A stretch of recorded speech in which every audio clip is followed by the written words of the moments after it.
Good afternoon.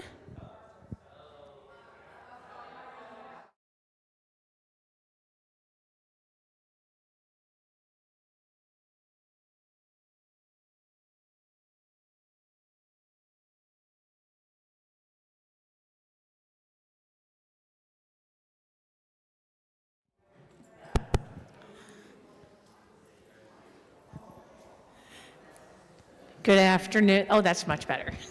I was going to say, am I going to have to use my barnyard voice today if the microphone's not working? But then our friends at home would not be able to hear me. Thank you all for coming today. My name is Candace Summers. I'm the Senior Director of Education here at the museum. And I want to welcome you to today's Lunch and Learn featuring Don Meyer, ag historian and guest curator of the museum's current exhibit, Challenges, Choices, and Change, Farming in the Great Corn Belt. If you haven't seen it, please help yourselves after the program today. You definitely do not want to miss the history of agriculture in McLean County. Before I turn the program over to Don, I would like to thank our Lunch and Learn sponsor, MCK CPAs and Advisors, and our live stream sponsor, WGLT, your local public media, which is part of the NPR network. I also want to remind folks that this program is being live streamed, so if you don't want it to live on the internet forever, mind your P's and Q's, please.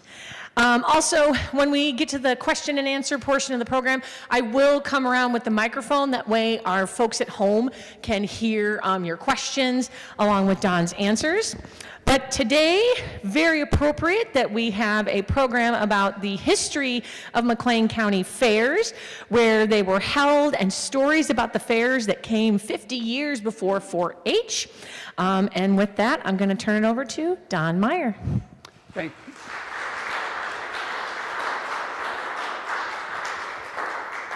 Thank you, Candace, and thanks to the museum for the opportunity to share. This program, as Candace said, will actually predate the 4-H fair. You know, most of us in this room probably grew up thinking about the 4-H fair as being a very important part of McLean County history, and it still is very much alive and well out at the Interstate Center, just finished a couple weeks ago, and it's appropriate that we talk about fairs with the State Fair going on. I think a couple of our attendees here just got back today from State Fair, or heading back that way yet today. So it's appropriate that we talk about fairs. I want to give credit where credit is due, and I'm sure I'm missing someone here in the credit screen, but Bill Kemp probably could do this program. Bill, good to see you out there. Bill could do the program, and a lot of the graphics came from Bill and or the folks that work alongside Bill. I want to give him full credit. We have talked about the county fair on numerous bus trips. We've driven by some of the locations as well as we've traveled McLean County with some of the museum bus trips around the area. The Pantograph Archives online, I guess I probably read that more than I do the regular Pantograph. There's a lot more to read, certainly, but my wife is always saying, what are you doing on your laptop? And I'm like, well, last week I was in 1922, and I was digging some information out about some FS and Farm Bureau activities in 1922, and so that's where I do spend a lot of my time, and some of this information and some of the graphics also come from Pantograph Online. Museum of History, great resource. I don't need to tell this group that, but some of the graphics also come from the History Museum digital online resources, as well as some of the Pantograph photos that they have digitally produced as well. And Bill LaBounty's book. You know, I bought the book years ago when it came out, when Bill assembled that, helped the museum staff assemble it. And a lot of these things, more and more I go back, and those of you that know it, it's a really big book to carry around. And my wife knows when I carry that one around because it's a monster book. She's like, what are you looking up now? And it's amazing that what that book, the stories that book will tell us as far as where things were and so forth. And you'll see some of those graphics in the program today. These are some of the sites that we're going to talk about. This is, of course, mostly Bloomington, not Normal on the top part cut off, but mostly Bloomington. Those are some of the fair sites we will talk about, but we'll also have some sites to talk about before we finish at 1 o'clock that will go beyond these sites as well. So you'll see this graphic popping up as we're talking about it. And we'll start with the first one here on the west side. You'll see it in the red circle. That is the first west side grounds in Bloomington-Normal. And it was essentially about where the truck stop, the Driver's License Bureau, DMV, is located today. That's the general area of where that one was located. And the sponsor of that event was the McLean County Ag Society. They held 3 ag fairs at that location. from 1849, actually at a remote location, 1849 to 1852. To this day, I haven't figured out the location. Maybe Bill has found that location from this point forward. But they established themselves in 1852 as an organization, predates the McLean County Farm Bureau today. They bought the 25-acre site on the west, which would have been at that time west of the Bloomington city limits. And by the late 1870s, it grew to a 55-acre site. I think today's fairgrounds on the Interstate Center is probably using about 70 or 80 acres of the site, roughly. And so it was a pretty good-sized fairground site in the 1800s. The real key location was near railroads. Of course, think about transportation over time, and to get anywhere a distance, you would use the rail lines or the interurban when it came along as well. And the location near railroads was critical there. And they had an oval racetrack for horse racing. It was close to the Chicago, Mississippi, later what we call the CNA, today the Canadian Pacific Rail Line, Union Pacific Rail Line. Water was available from the Sugar Creek area, the branch that went through that area. And again, by the mid-1870s, an additional rail line came through, part of the Big Four, I think as it was later called.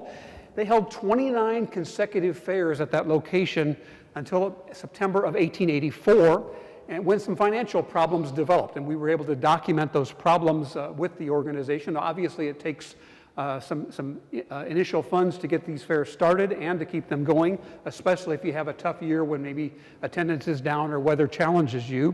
And the demise might be related to some of the other fairgrounds that we'll talk about here very shortly. By 1887, the site was actually platted for development. And of course, today, there are a lot of commercial activities, some houses in that area as well. The Market Street, Stillwell, Washington Street, Caroline Street area. And so therefore, that's the site of where that's located. And here's Bill's maps. And actually, on some of the maps, on the 1874 map, would have been probably after the fair shut down. There's the fairgrounds denoted on Bill's map.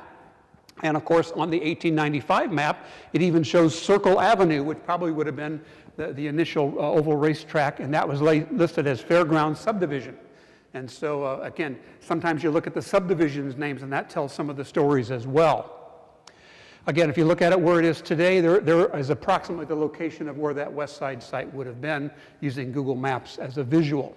Right there next to the Browns Wrecker Service, the Pilot Travel Center, and the DMV. The second location we'll talk about is called the Bloomington Driving Park on this map. It's essentially in the Lakeside Country Club area, I believe, if you were to describe it, maybe the old Eureka plant, for those of us that have been around for a while, not too far from Brickyards area, in that general zone. That was what we would call at that time the East Side Fairgrounds. And it was sponsored or owned by the Illinois Trotting Association, which lends itself more to a horse activity, which it did have a lot of horse activities. They held a fair-like events. I'm not sure whether they ever called that a fair or not. I'm sure locals probably did. But from 1869 to 1884, they held fairs at that site.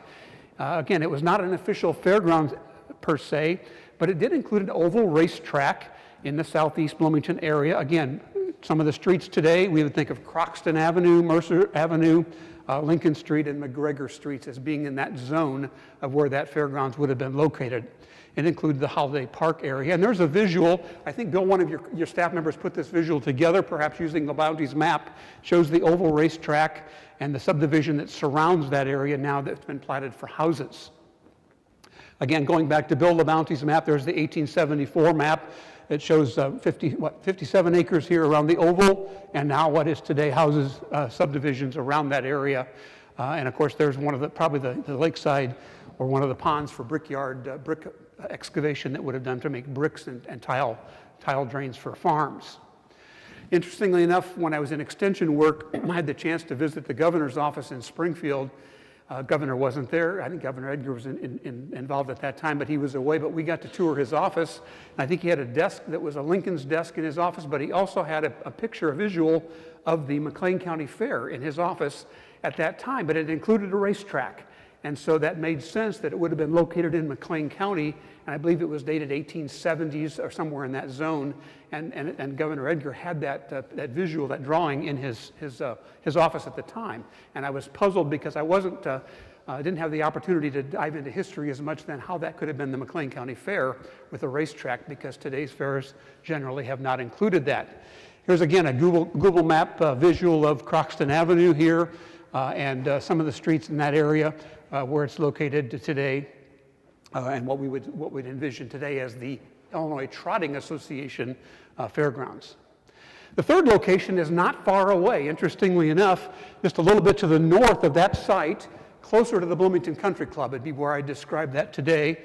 That would be a fairgrounds and trotting park. And that would have been the third one that we're talking about. It was another East Side Fairgrounds. Again, Mercer Avenue on the northern edge of it, Oakland Avenue, Vale Streets area. It included part of what became the Bloomington Country Club, and its primary use was horse racing. It billed itself as a fairgrounds and a trotting park. And today, if you look at the map, you'll see Fairview Subdivision is still there. And of course, that would have been named back at the time when it would have been a fairgrounds. And again, here's the Bill Bounty visual of it here. And it shows where it would be located today in that yellow square area. And there's even a street there, Fairview Avenue, probably the main entrance to that fairgrounds. Again, as you look at how history weaves into today's maps, it's kind of fascinating. Again, another visual here.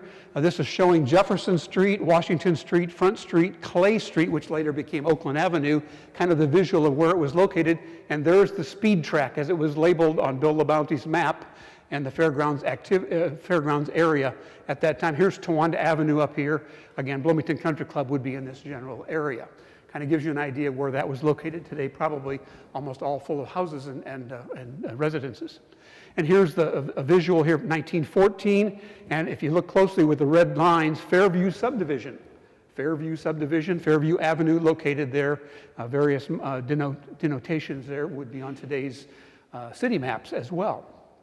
And I think this might have been similar to the picture that Governor Edgar's office would have had. This, I believe, was a George Miller grandstand at that location.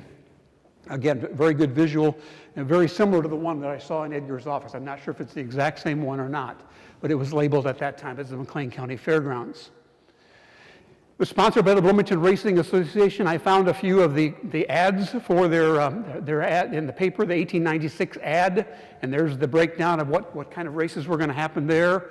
This would have been, I like the way they spell October, by the way, October races. And this would have been in 1895. And then interestingly enough, picked up in the pantograph 100 years ago, by 1896, they were talking about the fact that each member will be assessed a share to pay for the privilege to drive on the track. Again, various things that kind of fit together. I've always said, and Bill probably would echo this as well, many of the staff, doing history work to me is like a jigsaw puzzle, putting pieces together, but you don't know when you find a piece, you don't know what it's going to look like or what the visual is going to look like when it's all finished off. By 1899, I found an ad in the pantograph that says the grounds was available for rent. And it included 60 acres, a fast 1-mile track, shade and water, a 3,000-seat grandstand, exposition at ag halls, 7 large barns. Again, when you think about that being residences today and what it would have looked like back in those days, and 1 dwelling also available to rent at that site. So it didn't last long after the 1896 ads that I shared with you on the previous slide. Then I'd go back and look at the Grange Fair. And again, previous to Farm Bureau as a farm organization, many farmers were members of the Grange in McLean County. And I know when I studied agriculture, I think of the Grange as being sort of a Western farm organization, not so much in McLean County, but there were, I think, 44 chapters of the Grange here in McLean County. And they were basically social clubs, cultural clubs, met in their neighborhoods, if you will. And they had active local organizations, and the local chapter here near Bloomington decided to host fairs from 1881 to 1889. So again, lots of activities in the 1880s. It must have been fair season. The location was described 3 to 4 miles southeast of the courthouse where we're seated and standing today, and it had rail access. And for the longest time, I couldn't figure out exactly where this was at. I just sort of drew a big oval, but last week or two ago when I was putting this program back together, I found the location for the fair. It was the new grounds built in 1882. Apparently 1881 they didn't have an official set of buildings. By 82 they had 11 acres devoted to the fair. It was on the Rhodes farm. Now I'm not sure how well you know the streets, but that would be on Abraham Street, which connects Ireland Grove Road to Route 150. That would have been where the fair was located. I found on Bill Bounty's map the Rhodes Farm, and it's right next to the railroad, so it all made sense. In fact, at that time, Ireland Grove Road extended past the little town of Brokaw and actually stopped at Abraham Road. And so it was interesting to see that was considered a very main entrance from the southeast to Bloomington. And I didn't know at that time that Ireland Grove extended across that area of Brokaw, the Brokaw subdivision, or the Brokaw substation today. It was adjacent south of the railroad. It had a floral and agricultural hall. It was 25 feet wide by 80 feet long. Back in the day, that would have been a good-sized building. Had fruits and farm products displayed. They had 40 horse and cattle stalls, a quarter-mile track, and there was a bandstand inside the oval. Lunch counters, lemonade stands, but no gambling on the grounds. That was one of the things the Grange was against that concept, and that was in their ads in the pantograph. And there's the exact location, section 13. I finally pinned it down, and there would be Ireland Grove Road coming right up to the edge where that fairgrounds was likely located here just a little bit south and east of Bloomington. That was by 1895 map. All right, now we're going to talk about the next chapter of fairs, and more like the chapters that we think of that just finished a couple weeks ago. And 4-H wasn't always called 4-H. 4-H started as what was called the Boys and Girls Club. Now we have active Boys and Girls Clubs across the country today, but 4-H actually started as a Boys Club and Girls Club, eventually merged them together. They were affiliated with the country schools. And so Gordon Ropp's club, one of the oldest club in McLean County, we believe, Silverleaf Let's Go 4-H, it started as the Garfield School Boys Club. And so that would have been out here just a little bit north and west of town. And so that's where a lot of this 4-H and fair activity began. And it was organized by the county superintendent of schools. It was something they saw as an after-school activity.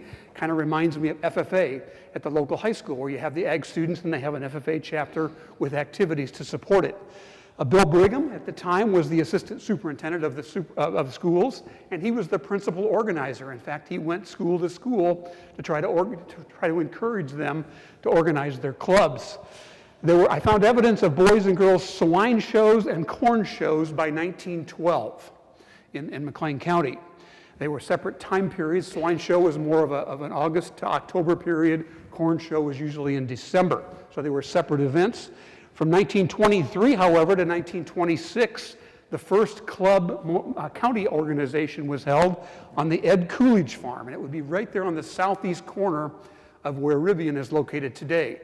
In fact, when we moved the fair to the Interstate Center, I said it's moving back home because it's just a little bit south of where Rivian is located today, and that would have been the first Boys and Girls Club or 4-H fair. By 1924, the term 4-H began being used, the clover started appearing, and the Boys and Girls Club shifted their names to 4-H. Although growing up in Gridley, where I grew up, we had a Gridley Boys Club and a Gridley Girls Club. And so even some of those things at that time kind of carried forward from their origination as a predecessor to 4-H. The 1916 4-H Boys and Girls Club Corn Show is at the Bloomington Corn Palace, not too far from the courthouse here, a little bit south and west of us here in downtown Bloomington. There's Mr. Brigham talking about the prizes that were going to be offered at the corn show for the boys and girls, probably at that time just the boys, to bring in their corn. This is an example of a brochure that I have at home of McLean County schools, cooperative extension work, Boys and Girls Club work. This would have been, I think, in 1917. My aunt was in that club in the Gridley area, and that was one of her 4-H brochures. Here's a visual showing in the Pantograph Archives, the Boys Pig Club Show. It was held at the Livestock Commission barn. I'm pretty sure that was right across from the Ames Library at Wesleyan. It was labeled as in that area, and I think the address was 1230 North Prairie, which would put it right by the Ames Library at Wesleyan, which is where the sale barn would have been located. Again, hard to visualize today that would have been a sale barn area. These are examples. We're not going to go through all these, but there's the Ben Funk, Mount Prospect, Brush College, Munsell School, Garfield School, Price School. They had two clubs, kind of a pantograph articles that Brigham encouraged the club leaders to write about. There were 10 clubs with 104 members in 1919. Again, here's another one of the pantograph stories talking about, in this case, sewing projects and canning projects, featuring some of the work of the girls' activities at the girls' clubs. The McLean County Better Farming Association was the first name of Farm Bureau. When it organized in 1914, it was called the Better Farming Association. Various counties had different names, and so it was kind of confusing. Whichever county you were a member of, you had a different name. It wasn't until about 1919, I think, that Farm Bureau name stuck and all the counties affiliated with the same name. But they began sponsoring the Boys and Girls Club in this time period. Here's May 1920. Farm Bureau actually took over the sponsorship of the Boys and Girls Club. Better Farming Association, they employed Frank Leggett to be the first county 4-H or Boys and Girls Club leader. Frank was the ag teacher at Bloomington High School. Now, I didn't realize that Bloomington High School had an ag program back in those days. They were the first school in McLean County to have an ag teacher. And Frank was their teacher. He shifted over to be employed by the Better Farming Association, later the Farm Bureau. And here's the article talking about him devoting time to club work. As I mentioned, the Ed Coolidge Farm was a location for the Boys and Girls Club fairs. And again, as various articles, I saw 4-H referred to as Boys and Girls, 3-H, we didn't have the 4th H then, 4-H clubs and junior farmers. Different articles had different names for the same group. Again, here's a nice visual showing the projects at the Coolidge Farm. This was from the Fair to Remember book. And if you'd like to take a look at a copy, I think there's one in the library upstairs, at least 1 or 2 copies upstairs, paperback book that we did in 1996 when the fairgrounds moved to the Interstate Center. Here's a plat map showing where the Coolidge Farm is located today. Visually, this would have been one of the older maps that showed the Coolidge Farm. I think at that time it was the William Coolidge Farm.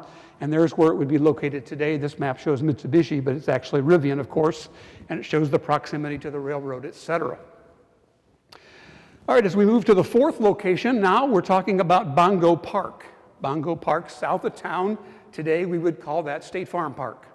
And named later in the Mahuro Park, it's in that area, just a little bit on the south edge of town. That was the 4th location of the McLean County Fair. And there's a visual, McLean County Museum of History posted picture of the Bongo Park area with the tent set up right along the highway, Route 50 run. Probably at that time it would have been called Route 2, if I'm not mistaken, before it was called US 51. Again, you can see a nice visual of where it's located there. The Bongo Park was named after Mr. Bonney and Mr. Goforth. That's where the name Bongo came from. Prior to that time, and many of the locals called it Houghton Lake or Lake Park. It had various names in that area. It was a one-day show. I think it was in August of 1927, a one-day fair. Again, there's another visual showing the tents lined up nicely alongside the highway. The 5th location was Fans Field, and Bongo Park lasted for just during the 1920s. I think I had the dates up here somewhere. Yeah, excuse me. Did I have the dates? I thought 1927 to 1933. You can see on the right side the dates of that fair. And I believe they had a large fire there and burnt down the grandstand area, some of the display areas. And so the fair moved to a location called Fans Field. Now, Fans Field is about where Growing Grounds would be located today. The old Bloomington Armory in that area would be Fans Field. The Bloomington had a 3I League baseball league. It was very much Illinois, Iowa, Indiana, I think, were the 3 I's of the league, kind of a semi-pro baseball league. And it was at their site, their ball field is where the fair was held beginning in 1933. Actually, 34, I'm sorry, it was at Bongo 33. Again, there's the current location. It was located at Fans Field in 1934, and then it skipped 1935. We'll get to that in a second. And then it returned back to Fans Field in 36 to 55. So it had almost a 20-year run at Fans Field. And in extension work, a lot of the old timers, when I was young in extension work, talked about the fairs being at Fans Field and some of the stories similar to many of us who have East Side fair stories as well. Fans Field was actually purchased by the Farm Bureau in 1938. So they went from being a renter of Bongo Park and a renter of Fans Field to an owner in 1938. And they added 11 additional acres in 1949 to the Fans Field location as the fair grew in size.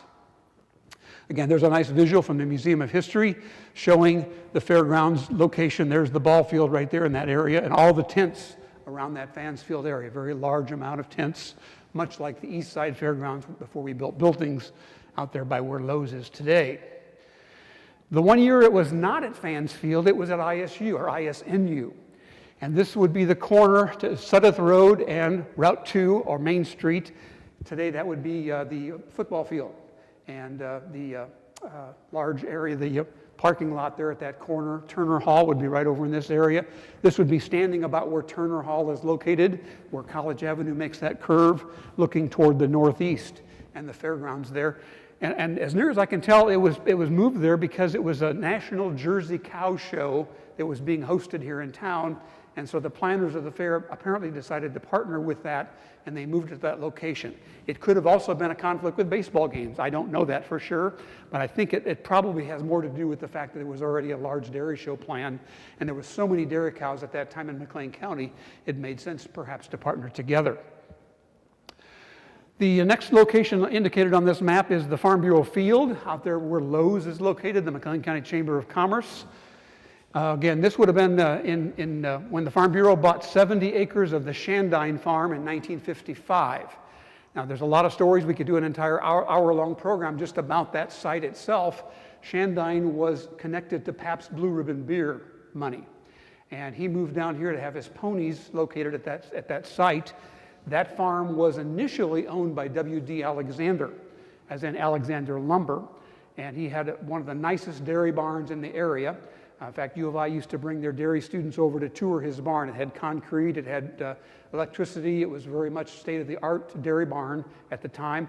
He got burned out apparently on the dairy, cattle, and farming and sold the farm then to Gus Belt.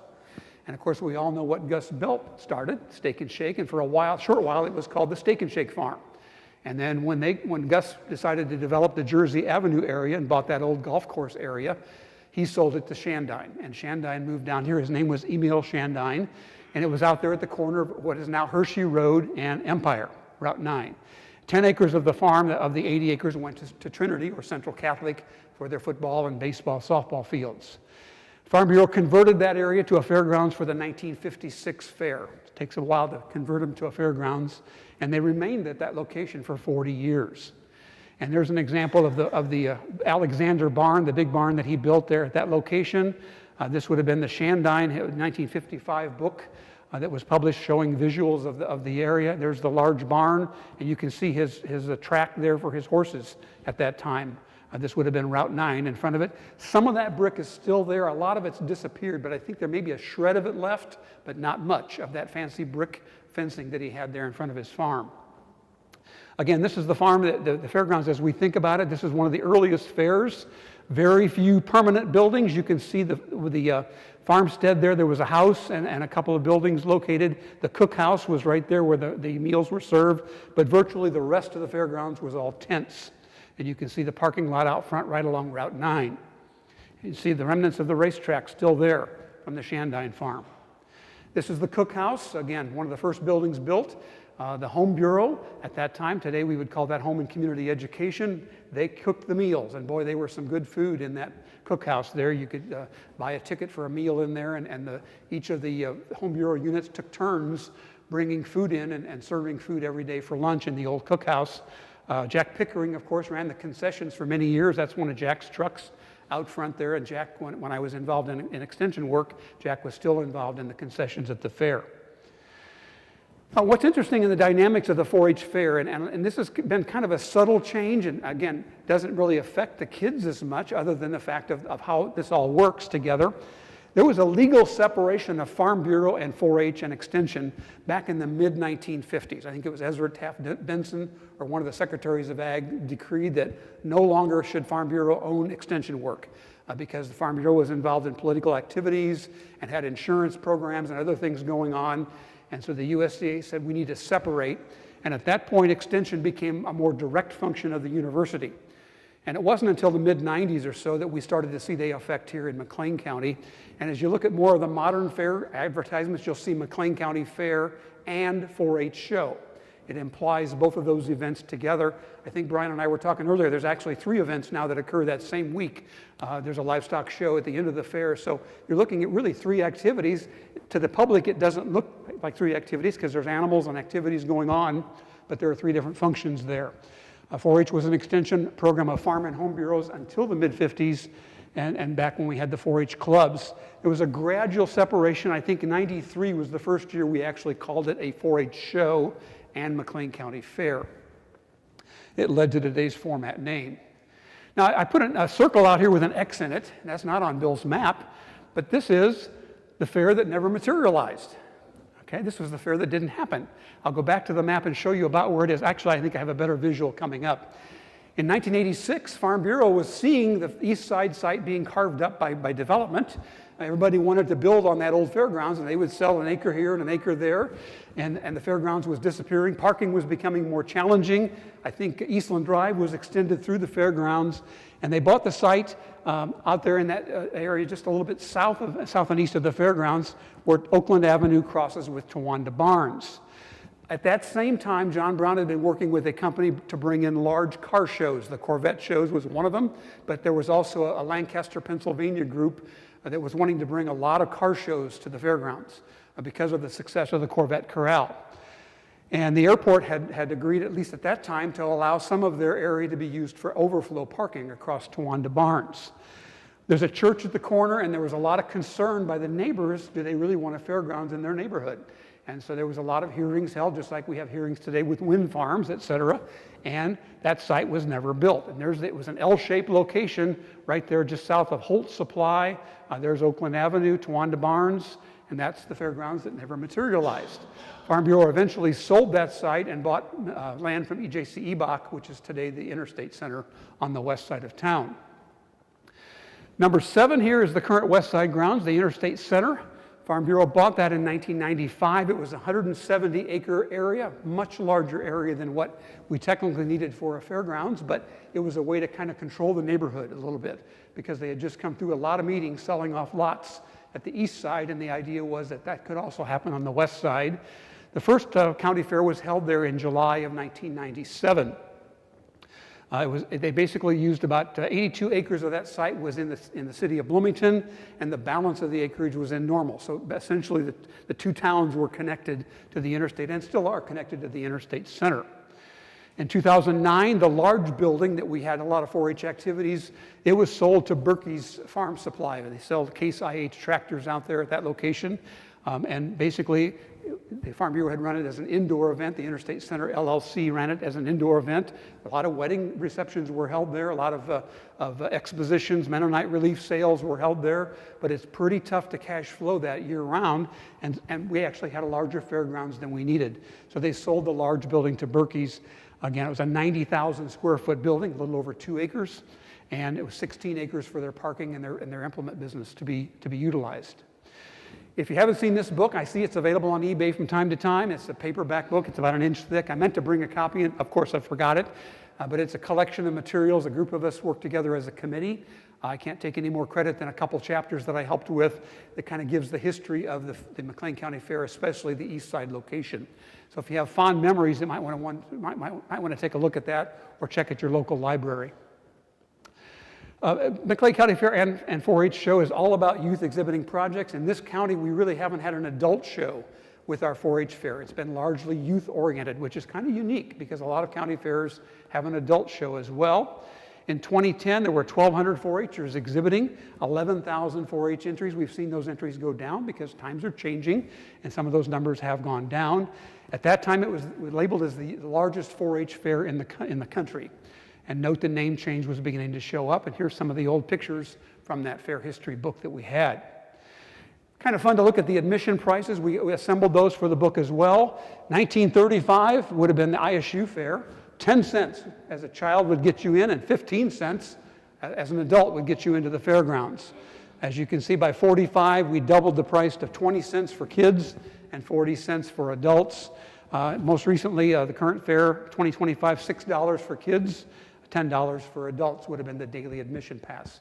Now, there's lots of carnival deals and things like that go on as well, but if all you're interested in is going in and observing the projects, that would be your daily admission price. I'm not sure if it's kept up with inflation, to be honest, but it's kind of interesting to see. Some of the entertainment, and Ron Hoffbauer would be the better person to talk about this. Ron was our commercial fair manager for probably 20 or so years, and he and the fair board planned the entertainment for the McLean County Fair. And there was kind of a standing joke when I started in extension work in '83.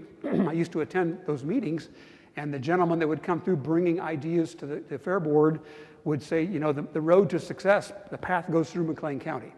And you'll see a lot of these names. I'm not sure how big it is in the back, but you've got, I think Dolly Parton had her first solo show at the McLean County Fair.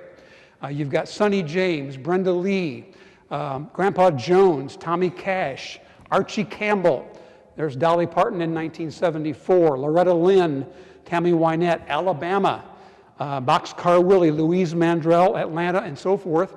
And we go through here and we even see Garth Brooks through McLean County Fair. And then later we see Joe Diffie, Mark Chestnut. Again, lots of names. Here's Tricia Yearwood. The interesting thing was Tricia was supposed to be here one year and got sick, badly sick. And she actually brought in another alternative for her, but she promised she would come back and fulfill. And I think it took 2 or 3 years to get on her booking.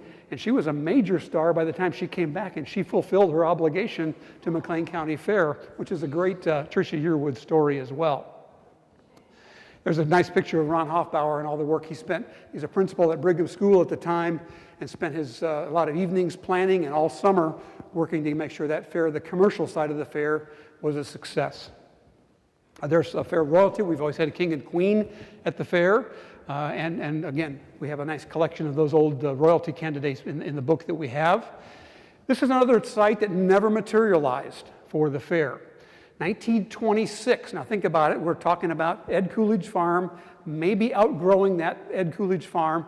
A group of entrepreneurs here in downtown Bloomington got together and they formed a group called the Corn Belt Fair and Exposition Park. Kind of sounded like the Interstate Center, the way it was designed. They proposed a $200,000 budget. In the 20s, that would have been a lot of money, $3 million today.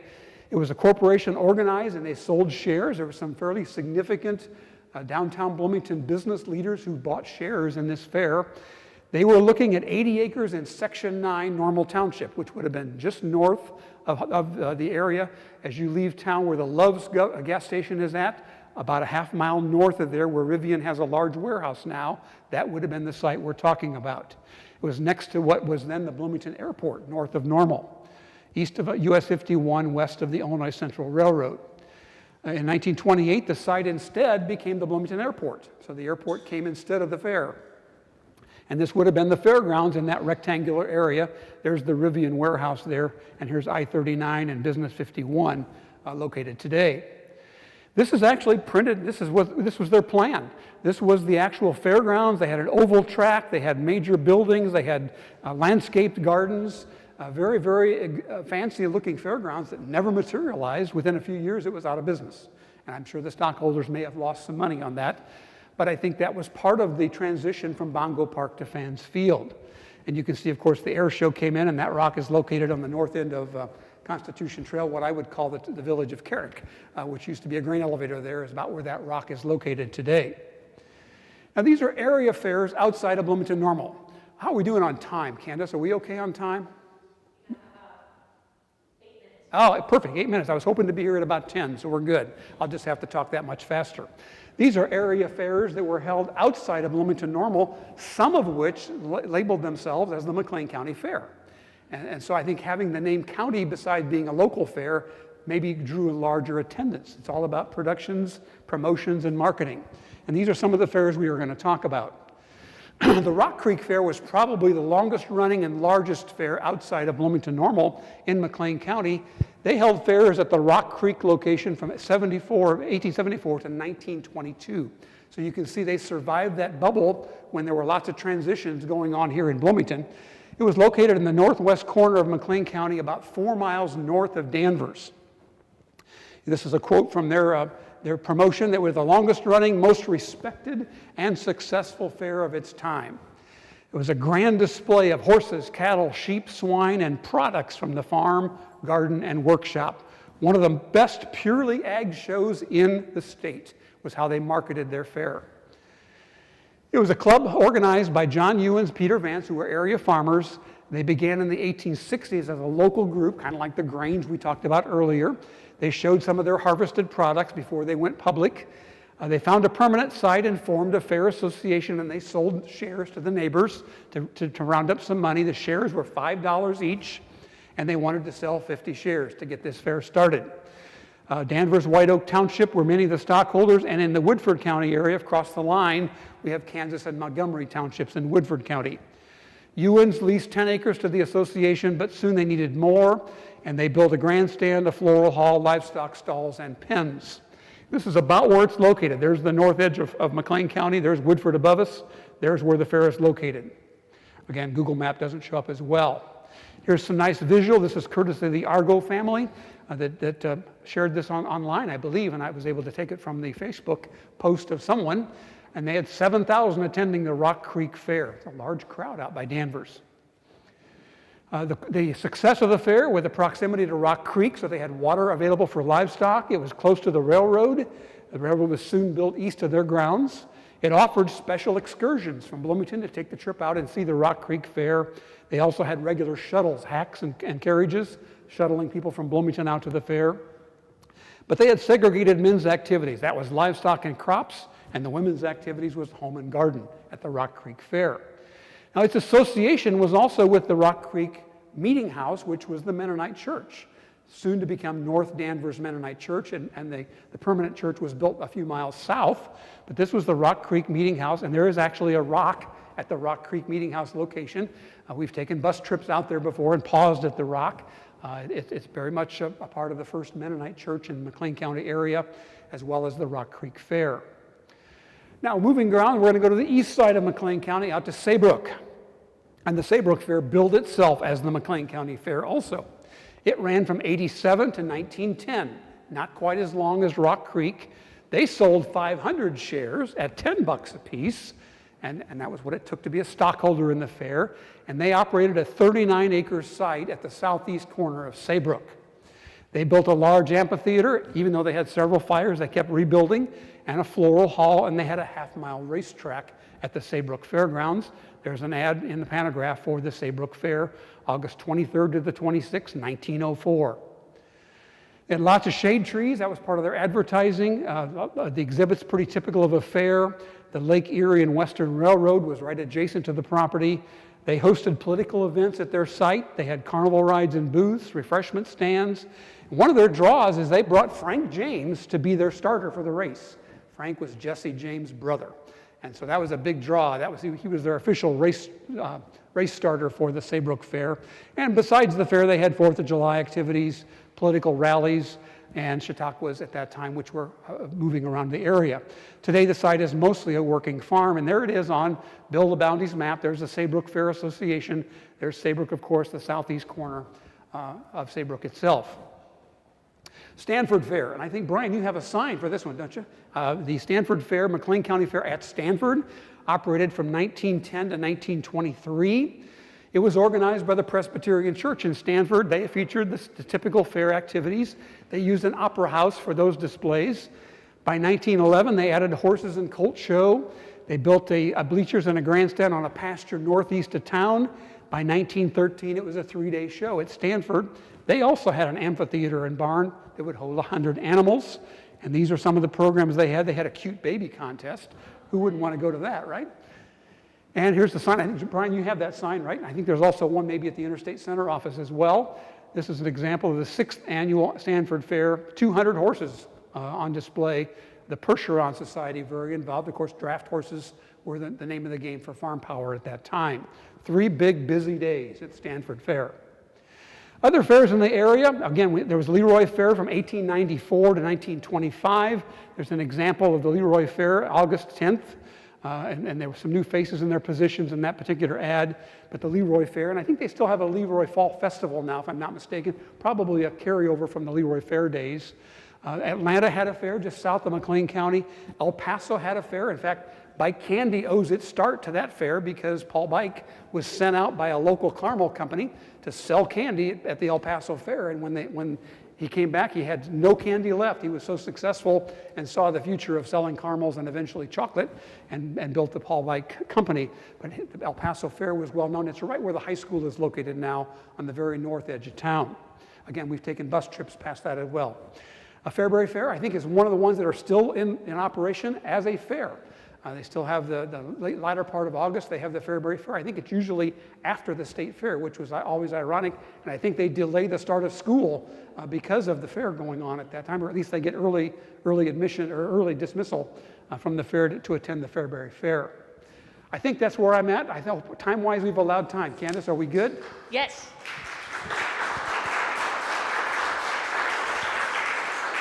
Excellent. Any questions?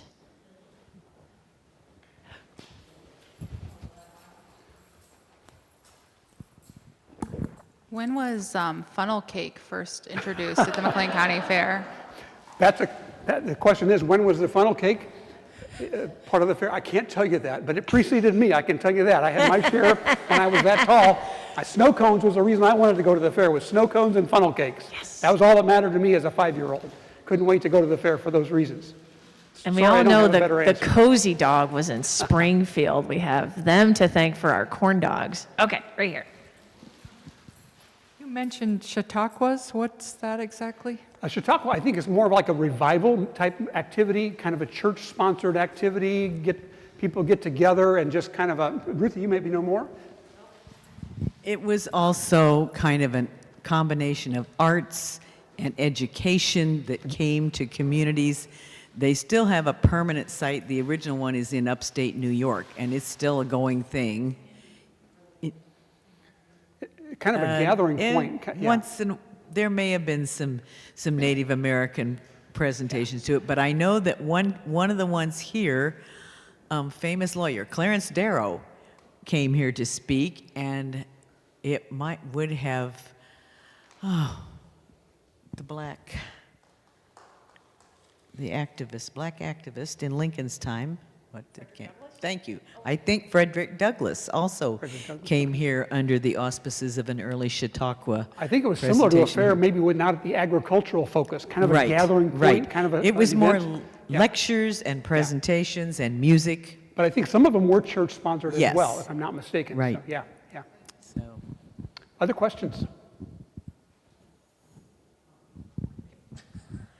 It so happens, by accident, I noticed this weekend is the Fairbury Fair, and their headliner concert is the Oak Ridge Boys. I didn't know they were still performing, but Friday night, if you're up for it, in good old Fairbury, Illinois. So. I just want to thank you because it's not uncommon for our newspaper articles to reference near the old fairgrounds or south of the fair, and depending what year they're in, you're like, I don't know where that is. So just thank you. This is going to be really useful. I remember the fair when it was before it was Lowe's. That was my fairground. Don, when the fairs were started, it was mainly for ag. Do you have when the carnival started going to the fairs? Question is, do I know when the carnival started? I think it was actually at Fans Field in this county. There may have been a smaller one at Bongo, but I think I've seen evidence of Fans Field carnivals and entertainment. Some of the earlier entertainment was at Fans Field. But beyond that, I don't know that we had the setup for a lot of it. I think it was space issues as well. But good question. I mean, I like these questions. Eric's got one for me. When the extension office was off of Hershey, was that because it was basically on the fairgrounds property, or is that just nearby? Yeah, the question is, with the extension office on Hershey, 402 North Hershey, it was actually on the southeast corner of that Farm Bureau field. Farm Bureau at that time built the building and rented space to Extension. In some counties, Extension didn't rent from Farm Bureau. They had a separate office somewhere else. But in this county, we stayed close to Farm Bureau for many years, and that was the location. The ironic part when you mentioned that, Eric, as a young 4-H'er, Gene Mossbacker used to tell this story. All the manure used to go about where the office is at. They would take it to the southeast corner, and there was no Hershey Road at that time. It was not a road, it was still farm field, and all the manure during the fair was hauled to the southeast corner. And Gene talked about, interestingly enough, almost every year somebody'd throw a match, and they never could figure out who did that, but there'd be this big bonfire with all the manure burning, and I think when I worked at the extension office 27 years, I'm thinking, I think I'm on top of the manure pile, is where this is at. And for some of the information I gave out, people probably thought that was spot on as far as why it was located in the manure spot. But yeah, interesting stories like that. Steve is here from JBC days together, Steve Vogel, and we talked before the thing. I can remember as a young person, they used to run the PA system for the fair. That was, broadcasting, and they had the microphone, and you'd go to the tent and page yourself so you could hear your name. Don Meyer, report to the swine barn. Don Meyer to the swine barn. When Don's right there, but I could hear my name. It was like I was famous on the fairgrounds because the entire fairgrounds heard my name. And a lot of us did that. It wasn't just me. So, yeah. Other fun Any things other to share. questions? Thank you for the opportunity. And thank all of you. Thank you, everyone, so much.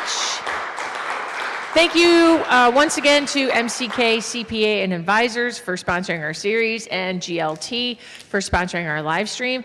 We will hope you join us next month on Thursday, September 11th, to learn more about the role of an end-of-life doula and the power of death cafes with Carly Kottner, and an early sneak peek for our forthcoming hallway display, Mourning in McLean, the story of death, grieving, and funerary customs in McLean County. I can tell you that a good chunk of the display will be ready by the time her program, but you'll want to come back and see the full display when it officially opens September 15th and runs through the middle of November. Thank you all once again, and go enjoy a fair.